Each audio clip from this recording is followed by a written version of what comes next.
السلام علیکم ورحمۃ اللہ وبرکاتہ۔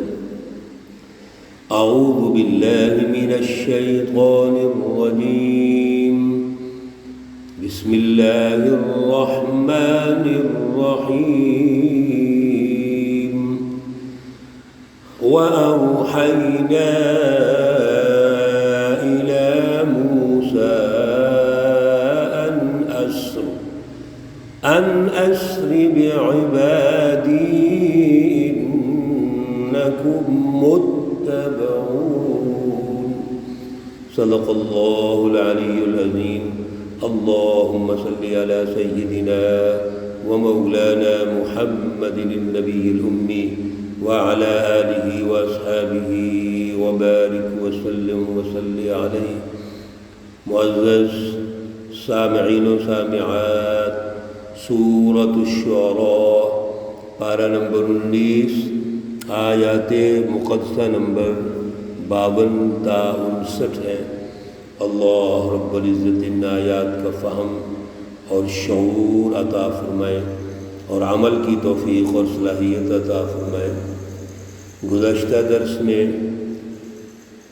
فرعون نے جتنے بھی جادوگر بلوائے تھے، لوگوں کا اجتماع کیا، مجمع عام اس نے ایک خاص دن، عید کے دن رکھا ہوا تھا تاکہ موسیٰ اور ہارون کو سب کے سامنے وہ اس کے ذہن کے مطابق استغفر اللہ معاذ اللہ بدنام کیا جائے، شکست دی جائے، ذلیل کیا جائے، رسوا کیا جائے۔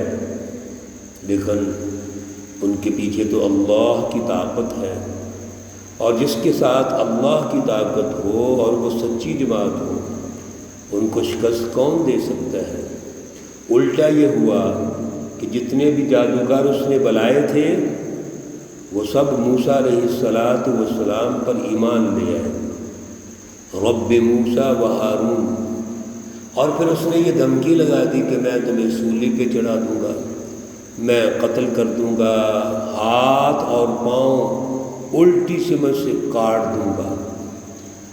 اور کمال ان کا اعلیٰ ایمان ہے اور اس پر استقامت ہے کہ وہ یہ کہتے ہیں ہمیں تو کوئی خوف ہی نہیں ہے، لا غیر، ہم نے تو ویسے ہی اللہ کے پاس ہی جانا ہے، اور ہمیں غرض یہ ہے، ہماری خواہش یہ ہے کہ اللہ ہماری غلطیوں کو معاف کر دے تاکہ پچھلے سارے گناہ معاف ہو جائیں۔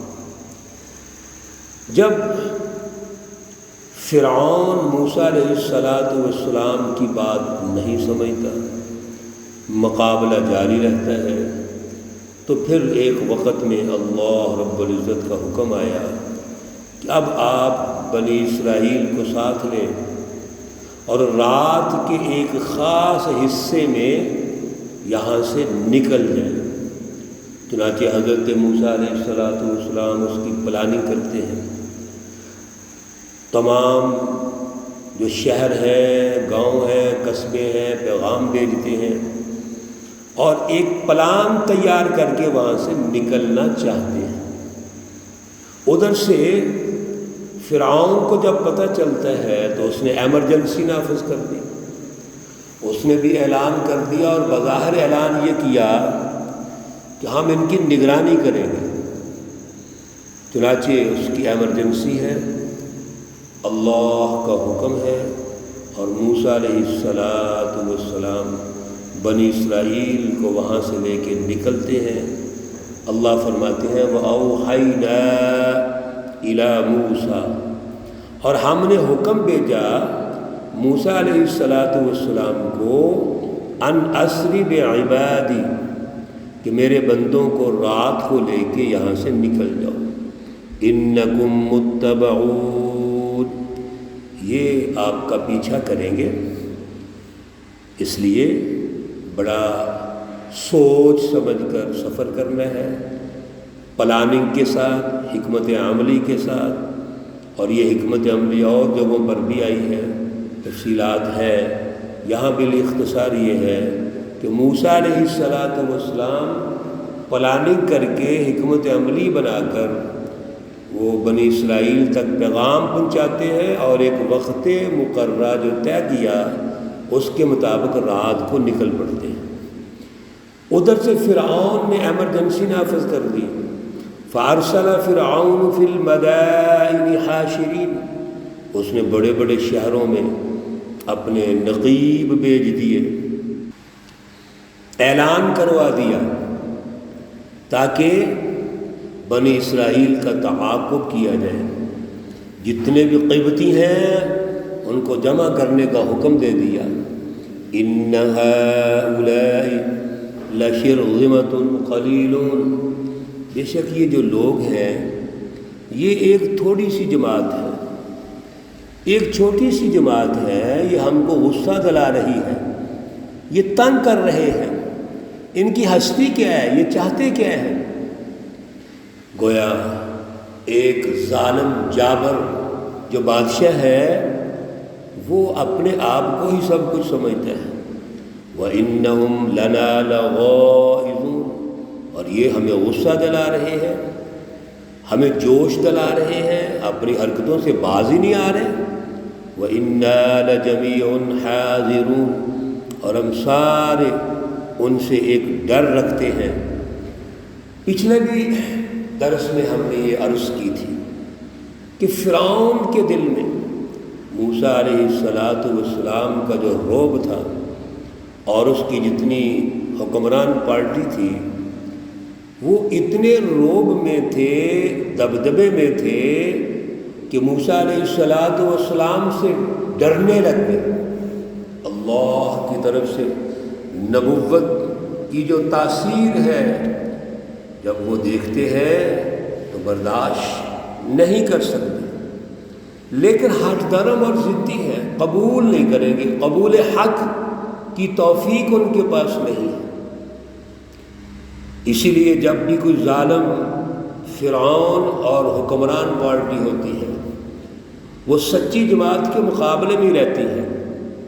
یہ جتنی ہم یہاں رہنمائی لے رہے ہیں، اللہ رب العزت رہنمائی دے رہے ہیں، تو جب یہ پیچھے آغاز ہوا تھا وَإِذْ نَادَىٰ رَبُّكَ مُوسَىٰ، حضور اکرم صلی اللہ علیہ وسلم کو کہا جا رہا ہے کہ آپ اس سارے واقعہ کو رہنمائی کے طور پہ سمجھیے، اور پھر آپ صلی اللہ علیہ وسلم نے جو عمل و کردار ادا کرنا ہے اس عمل و کردار کو بھی اسی اسوہ کے ساتھ آگے لے کے چلنا ہے، اللہ کی رہنمائی کے ساتھ آگے لے کے چلنا ہے۔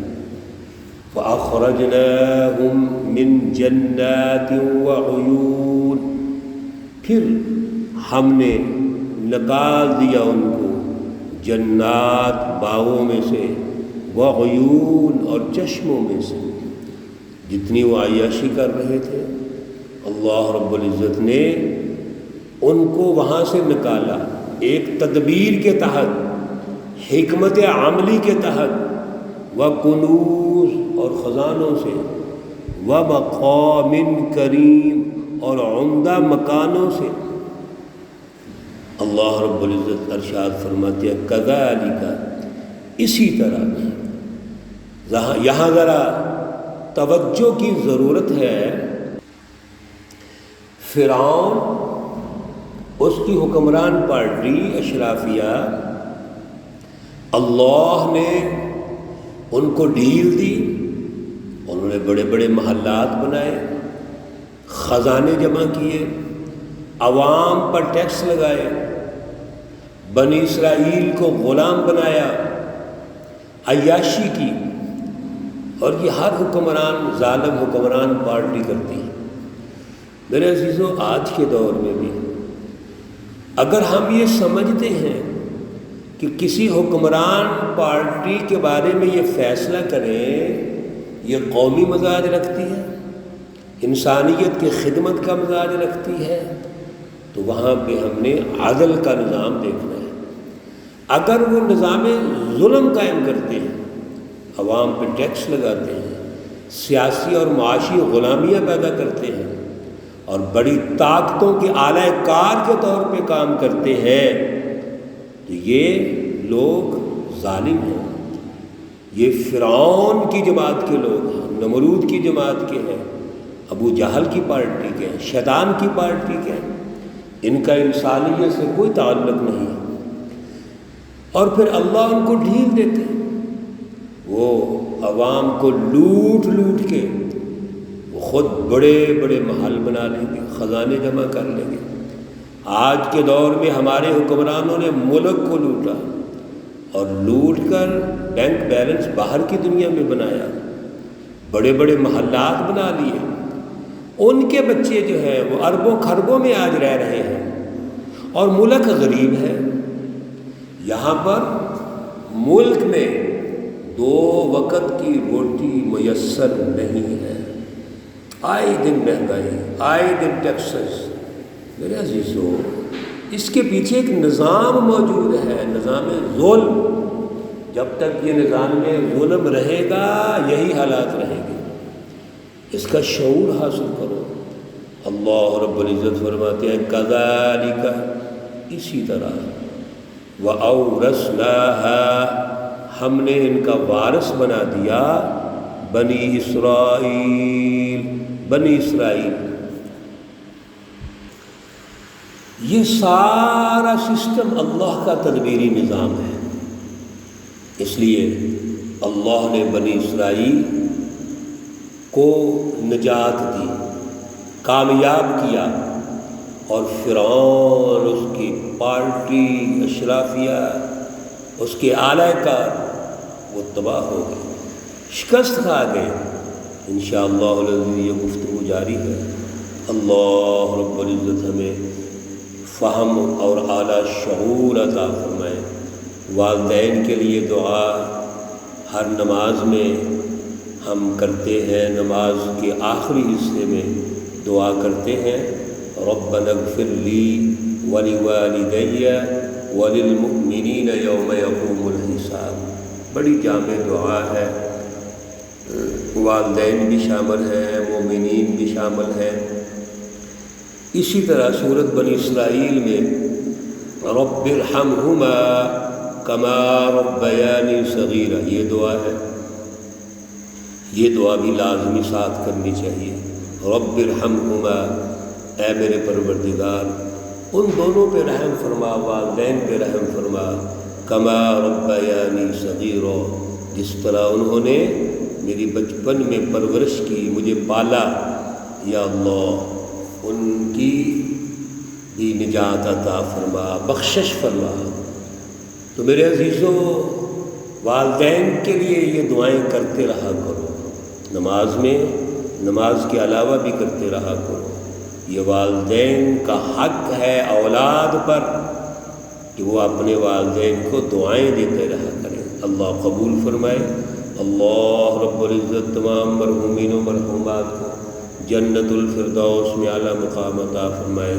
اللہ رب العزت تمام بیماروں کو شفائے کاملہ عاجلہ مستمرہ عطا فرمائے۔ ربنا تقبل منا انك انت السميع العليم وتب علينا انك انت التواب الرحيم، وصلى الله تعالى على النبي الأمي محمد وعلى آله وأصحابه أجمعين برحمتك يا أرحم الراحمين۔ السلام علیکم ورحمۃ اللہ وبرکاتہ۔